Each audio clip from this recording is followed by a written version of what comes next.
નમસ્કાર વિદ્યાર્થી મિત્રો, મારું નામ શ્રવણ ભવન છે અને હું સરકારી માધ્યમિક શાળા દેથાણમાં એક વોકેશનલ ટીચર તરીકે સેવા બજાવું છું.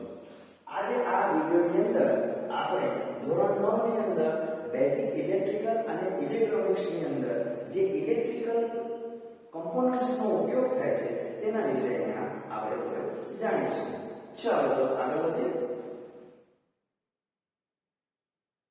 સાધનો અને ઓજારોનો ઉપયોગ કરો. હવે સાધનોના સામાન્ય સાધનો જે છે એના વિશે આપણે થોડું નોલેજ લઈએ, કે થોડી માહિતી લઈએ કે કેવી રીતના એ સાધનો યુઝ થાય છે, આપણા ઇલેક્ટ્રિકલ કમ્પોનન્ટ્સને કેવી રીતના એને યુઝ કરવાના અને ક્યાં કઈ જગ્યાએ આપણે એને વાપરી શકીએ. તો સૌથી પહેલું છે સ્ક્રૂડ્રાઈવર. હવે સ્ક્રૂડ્રાઈવર તો મોટા ભાગે બધાને જોયા જ હશે કે કેવા સ્ક્રૂડ્રાઈવર દેખાય છે. તો તેમ છતાં પણ આપણે એના વિશે થોડી માહિતી લઈએ. તો સ્ક્રૂડ્રાઈવરનો ઉપયોગ સ્ક્રૂને ફેરવવા માટે થાય છે. આપણે કોઈ પણ ટેબલની અંદર કે દિવાલની અંદર જે આપણે સ્ક્રૂ ફિટ કરીએ છીએ તો એ સ્ક્રૂને ફિટ કરવા માટે આપણે શાનો ઉપયોગ કરીએ છીએ? સ્ક્રૂડ્રાઈવરનો. તો સ્ક્રૂડ્રાઈવરનો ઉપયોગ ટાઈટ અને લૂઝ કરવા માટે કરવામાં આવે છે. તમને મેં અત્યારે થોડી વાર પહેલા કીધું ને કે આપણે લાકડાની અંદર ફર્નિચરનું કામ કરતા હોઈએ કે દિવાલની અંદર જ્યારે આપણે સ્ક્રૂ ફિટ કરીએ તો એને ઢીલું કરવાનું કે એને ફિટ કરવાનું સ્ક્રૂનું કામ એ સ્ક્રૂડ્રાઈવર કરતું હોય છે. હવે સામાન્ય રીતે સ્ક્રૂડ્રાઈવર બે પ્રકારના હોય છે. એક છે ફ્લેટ સ્ક્રૂડ્રાઈવર અને બીજું છે ફિલિપ્સ સ્ક્રૂડ્રાઈવર. હવે ફ્લેટ સ્ક્રૂડ્રાઈવર છે એ કેવું હોય છે? તો એ ચપટો આકારનો હોય છે. ચપટું હોય, આગળનો એનો જે નોઝ હોય છે, એનો જે પોઈન્ટ હોય છે એ ચપટો હોય છે, બધાએ જોયું છે. અને એને માઇનસ સિસ્ટમ છે. જે રીતના આપણે ગણિતમાં ભણીએ છીએ ને માઇનસ અને પ્લસ, એ માઇનસનું પ્રતીક જેવું દેખાય છે. અને જ્યારે ફિલિપ્સ સ્ક્રૂડ્રાઈવર છે એ પ્લસનું નિશાન જેવું દેખાય. એનો આગળનો નોઝ આખો ક્રોસ આકારમાં હોય, પ્લસ જેવો દેખાય, એટલે એનો પ્રતીક પ્લસમાં હોય છે. તો ચાલો હવે આપણે ફ્લેટ સ્ક્રૂડ્રાઈવર વિશે જોઈએ. તો ફ્લેટ સ્ક્રૂડ્રાઈવરમાં એક પ્રકારનો સ્ક્રૂડ્રાઈવર છે જેની ટોચ માઇનસના પ્રતીક જેવી લાગે છે અને તેનો ઉપયોગ સિંગલ સ્લોટેડ એક ખાંચાવાળા સ્ક્રૂને ફેરવવા માટે થાય છે. અહીંયા જો તમે આકૃતિમાં જોઈ શકતા હોય તો આ એક સિંગલ ફ્લેટ સ્ક્રૂડ્રાઈવર છે કે જેનું પ્રતીક જે છે આ છે એક પતલું ચાપટું હોય છે અને એ માઇનસ જેવું હોય છે, જેના કારણે એ સિંગલ સ્લોટેડ આપણે સ્ક્રૂની અંદર જોઈએ ને ગોળ આકારના એનો ઉપરનો ભાગ ગોળ હોય અને વચ્ચેથી એક સિંગલ શોટ હોય. તો એવા જે પ્રકારના સ્ક્રૂ હોય એને ખોલવા માટે આપણે ફ્લેટ સ્ક્રૂડ્રાઈવરનો ઉપયોગ કરતા હોઈએ છીએ. બીજું છે નેક્સ્ટ ફિલિપ્સ સ્ક્રૂડ્રાઈવર. આનું નામ છે ફિલિપ્સ સ્ક્રૂડ્રાઈવર અને એની બાજુમાં સંજ્ઞા આપી છે પ્લસ.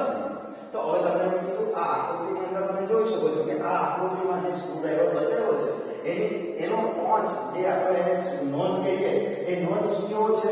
પ્લસ આકારનો. એટલે કે ક્રોસ જે આપણી પાસે સ્ક્રૂડ્રાઈવર છે ને એની ઉપરના ભાગમાં ક્રોસ આકાર દોરેલો છે. જે આપણો સ્ક્રૂડ્રાઈવરનો ઉપરનો જે ટોચ હોય ને ત્યાં એક ક્રોસ આકારમાં હશે. એ પ્રકારના સ્ક્રૂડ્રાઈવરને ખોલવા માટે સ્ક્રૂને ખોલવા માટે ફિટ કરવા માટે આપણે ફિલિપ્સ સ્ક્રૂડ્રાઈવરનો ઉપયોગ કરતા હોઈએ છીએ. ચાલો એમાં જોઈએ કે શું કહેવા માંગે છે. આ પ્રકારના સ્ક્રૂડ્રાઈવર આ પ્રકારના સ્ક્રૂને ફેરવવા માટે વપરાય છે. અને ફિલિપ્સ સ્ક્રૂડ્રાઈવરના ટોચના સ્ટાર પ્રતીક જેવું દેખાય છે. જે તમને મેં સમજાવ્યું કે આ પ્રકારનો જે સ્ક્રૂડ્રાઈવર હોય છે એનો આગળનો ભાગ હોય છે એ સ્ટાર પ્રકારનો દેખાય છે. અને જે સ્ક્રૂ હોય છે જે આપણે સ્ક્રૂ અત્યારે નવા પ્રકારના પ્રણાલી પ્રમાણે નવું સિસ્ટમ પ્રમાણે બધા અલગ અલગ સ્ટાઇલના આવે છે. તો તમને કીધું કે સિંગલ ખાંચામાં હોય સ્ક્રૂ ઉપરનો તમે ટોચ જોશો એકમાં સિંગલ હોય તેમાં એક આ સ્ક્રૂડ્રાઈવરનો ઉપયોગ થતો નથી અને એના માટે આપણે પ્લસ સ્ક્રૂડ્રાઈવરનો ઉપયોગ કરવો પડે છે. ચાલો નેક્સ્ટ ટોપિક જોઈએ. નેક્સ્ટ છે પ્લાયર્સ. પ્લાયર્સ એટલે શું? પ્લાયર્સ એટલે પક્કડ. પક્કડ બધાના ઘરે સ્વાભાવિક છે, નોર્મલી બધાના ઘરે પક્કડ હોય છે. હવે પક્કડ શું કામ કરે એ પહેલેથી સમજીએ. બધાને ખબર છે પક્કડ આ પ્રકારનો દેખાય છે, આપણે આકૃતિમાં બતાવ્યું છે. પક્કડનું કામ શું છે? તો પક્કડનું કામ છે કે પદાર્થને સારી રીતે દૃઢ એટલે મજબૂતાઈથી પકડવા માટે જે પણ વાયર હોય, જે કરંટ પસાર ચાલુ વાયર હોય તો પણ આપણે એ પક્કડ દ્વારા એને પકડી શકીએ છીએ. બે વાયરના છેડા હોય અને વાયર આપણે જોઈન્ટ કરવાનો છે, આપણે એ વાયરને કનેક્ટ કરવા માટે પણ એના ઉપરનો જે ઇન્સ્યુલેશન કાઢવું હોય કે બે વાયરને છૂટા કાઢવા હોય તેના માટે પણ પકડનો ઉપયોગ થતો હોય છે. ત્રીજું છે કે મરડવા માટે, જ્યારે બે વાયરને આપણે જોઈન્ટ કરીએ છીએ તો એ હાથથી અમુક વખતે નોર્મલ સાદા વાયર હોય તો આપણે હાથથી મરોડી શકીએ, પણ અમુક કઠણ વાયર હોય છે, એલ્યુમિનિયમના હોય છે, એલ્યુમિનિયમ તાંબાના હોય છે, તો તેવા વાયરોને ફેરવવા માટે પકડનો ઉપયોગ કરવો પડે છે. બીજી વસ્તુ કે એને વાળવા માટે એટલે કોઈ વખત વાયર સીધા હોય છે કે વાંકા થઈ ગયા હોય એને સ્ટ્રેટ કરવા માટે પકડની જરૂર પડે છે. તો આ પકડની મદદથી આપણે એ વાયરોને પણ સીધા કરી શકીએ. અહીંયા થોડી ભૂલ થઈ ગઈ છે, અહીંયા સ્ક્રૂડ્રાઈવરની જગ્યાએ પકડ આવશે. પકડના સામાન્ય રીતે લેવાતા કેટલા પ્રકારના પકડો છે? આપણી પાસે અહીંયા થોડા પ્રકારના પકડો આપણે લીધા છે જે આપણા સિલેબસની અંદર છે. તો પહેલો પ્રકાર છે કે કોમ્બિનેશન પ્લાયર. કોમ્બિનેશન પ્લાયર એટલે કે કોમ્બિનેશન પકડ. બીજું છે લોંગ નોઝ પકડ અને ત્રીજું છે સાઇડ કટિંગ પકડ. તો એમાંથી સૌથી પહેલા આપણે કોમ્બિનેશન પ્લાયર્સ વિશે થોડુંક સમજીએ. કોમ્બિનેશન પ્લાયર શું છે? કોમ્બિનેશન એટલે તમે નામ પરથી જાણી ગયા છે. કોમ્બિનેશન એટલે બધું મિક્સર, બધી વસ્તુઓ મિક્સઅપ કરી શકે છે, બધા પકડની અંદર એ કાર્યરત કરી શકે છે, એ પ્રકારનું કોમ્બિનેશન. તો કોમ્બિનેશન એ પ્લાયર કે પકડ એ મલ્ટીપર્પઝ છે, બહુહેતુક છે. એ એક કરતા વધારે કામ કરી શકે છે. જેવી રીતે તમે કીધું ને કે વાયરને કાપવા માટે બી યુઝ થાય, મરડવા માટે બી યુઝ થાય, એને જોઈન્ટ કરવા માટે પણ યુઝ કરી છે. તો આ પ્રકારના પકડને આપણે કોમ્બિનેશન પકડ કહી શકીએ. બરાબર. નેક્સ્ટ ટોપિક છે લોંગ નોઝ પ્લાયર કે લોંગ નોઝ પકડ અથવા એને નીડલ પકડ પણ કહેવાય. હવે નીડલ પકડ કેમ કહેવામાં આવે કે એની નોઝ તમને દેખાય છે, આ લાંબી નોઝ આવે. જે આપણે કોમ્બિનેશન પકડ જો એમાં સ્મોલ હતી અને જાડી હતી, જ્યારે આમાં પતલી અને લાંબી છે. તો આ લોંગ નોઝ પકડનો એવો પ્રકારનો પ્લાયર પકડ છે કે જેને નીડલ્સ પણ કહેવામાં આવે છે. કેમ નીડલ્સ કહેવામાં આવે છે કે એ નીડલ્સ જે સોય જે લાંબી હોય છે અને સોય જે લાંબા હોવાના કારણે શું થાય છે કે અમુક એવા ક્રિટિકલ સિચ્યુએશન જેવું કે જટિલ સ્થળો, કોઈ જગ્યાએ નીચે વાયરિંગ કરવાનું હોય, કોઈ જગ્યાએ પાઇપ અંદરથી વાયરિંગ કરવાનું હોય, આપણે જે અંડરગ્રાઉન્ડ કનેક્શન કરવું હોય કે જ્યાં આપણે જાડા પકડનો ઉપયોગ ના કરી શકીએ, કોમ્બિનેશન પકડનો ઉપયોગ ના કરી શકીએ, ત્યારે આ પકડ દ્વારા આપણે વાયરને છોડવા માટે એનો ઉપયોગ કરતા હોઈએ છીએ. એટલા માટે આ લોંગ નોઝ પકડનો ઉપયોગ થાય છે. ચાલો નેક્સ્ટ ટોપિક પર જઈએ. ત્રીજું છે કે સાઇડ કટિંગ પ્લાયર. હવે સાઇડ કટિંગ પ્લાયર શું છે કે એ દેખાવામાં કેવું હશે? આ પ્રકારનું કટિંગ હશે, પકડ હશે. હવે આ પકડથી આપણે શું કરી શકીએ કે જે પકડનો એક પ્રકાર છે તેનો ઉપયોગ ગ્રીપિંગ માટે, ગ્રીપિંગ એટલે કે પકડવા માટે, વાયરને આપણે નીચેથી કોઈ જગ્યાએ લાંબો હોય તો પકડવા માટે પણ એનો ઉપયોગ કરતા હોઈએ છીએ, કે મરડવા, વાયર કાપવા માટે તમામ પ્રકારના કેબલોમાં થઈ શકે છે.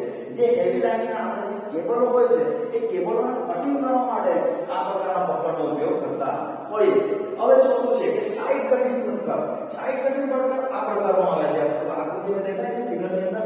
હવે આ પ્રકારના અંદર એવું થાય છે કે આ પકડમાં આગળનો નોઝ હોય છે એ દ્વારા આપણે વાયરની ઉપર ઇન્સ્યુલેશન કાઢવા માટે આ પ્રકારનો પકડનો યુઝ થતો હોય છે. સામાન્ય રીતે આપણે વાયર તમે નોર્મલી કોઈને ત્યાં વાયરિંગ કરતા જોયું હોય તો દાંતથી કોઈ છોડી દે, કોઈ આ નોર્મલી જ્યારે લાઈન ચાલુ હોય ત્યારે દાંતનો ઉપયોગ આપણે ના કરી શકીએ, ત્યારે આ પકડનો ઉપયોગ થાય. આ પકડ દ્વારા આપણે એનું ઉપરનું ઇન્સ્યુલેશન આરામથી કાઢી શકતા હોઈએ છીએ. ઓકે, નેક્સ્ટ ટોપિક હવે છે કે ફેસ ટેસ્ટર. ફેસ ટેસ્ટર તો બધાએ જોયો હશે, બધાના ઘરમાં નોર્મલી હશે અને બધા એ ફેસ ટેસ્ટરથી વાકેફ હશે કે કેવી રીતના કામ કરે.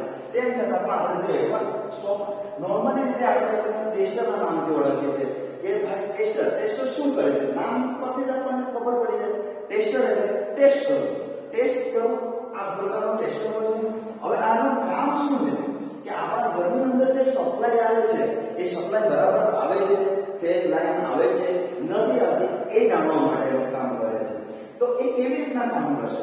તો આની આગળ તમે જોયું આ એક પોઈન્ટ આવ્યો છે. એક પોઈન્ટનું કનેક્શન એ રીતનું આવ્યું હોય અને અહીંયા એક બલ્બ હોય. જ્યારે આપણે પ્લગની અંદર કે વાયરની અંદર જ્યારે આ વસ્તુને આપણે જોઈન્ટ કરીએ અને ચેક કરીએ ત્યારે જો પાવર સપ્લાય આવતી હોય તો અહીંયા આપણને બલ્બ સળગતો દેખાશે, પ્રકાશિત દેખાશે. એટલે આપણે એને ખબર પડે કે પાવર સપ્લાય અંદર આવે છે. હવે બીજી વસ્તુ કે એનો અહીંયા આગળનો ભાગ ચોકટો છે, ફ્લેટ છે, તો એનો આપણે ઉપયોગ સ્ક્રૂડ્રાઈવર તરીકે પણ કરી શકીએ. Next pipe range. હવે પાઇપ રેન્જ શું છે એ પહેલે તો સમજીએ. તમે આકૃતિમાં જોઈ શકો છો અને વાંદરી પાડો પણ જઈ શકે છે. આપણા પુસ્તકની આપણા ઇલેક્ટ્રિકલ ભાષાની અંદર કે આપણા સિલેબસની અંદર એને પાઇપ રેન્જ કહે છે. હવે પાઇપ રેન્જનો ઉપયોગ શું થાય? સામાન્ય રીતે પાઇપ રેન્જમાં આ પ્રકારનું સેટિંગ હોય છે. જોજો આ બટન હોય છે, આ એડજસ્ટ બટન કહેવાય છે કે સ્વિચ કહેવાય છે કે જેના મદદથી આપણે પાઇપની રેન્જ, પાઇપની સાઈઝ પ્રમાણે એને સેટ કરી શકીએ કે નાનું મોટું કરી શકીએ. આનો ઉપયોગ શું કરો? પાઇપને પકડવા માટે, ફિટિંગ કરવા માટે અથવા ખોલવા માટે કરી શકીએ. હવે આવે છે લંગ્સ. લંગ્સ શું છે? લંગ્સ એક પ્રકારનું કેપ કહેવાય, ટોપી કહેવાય, જે ઇલેક્ટ્રિકલ ભાષાની અંદર આપણે કહીએ ને એક પ્રકારનું કેપ.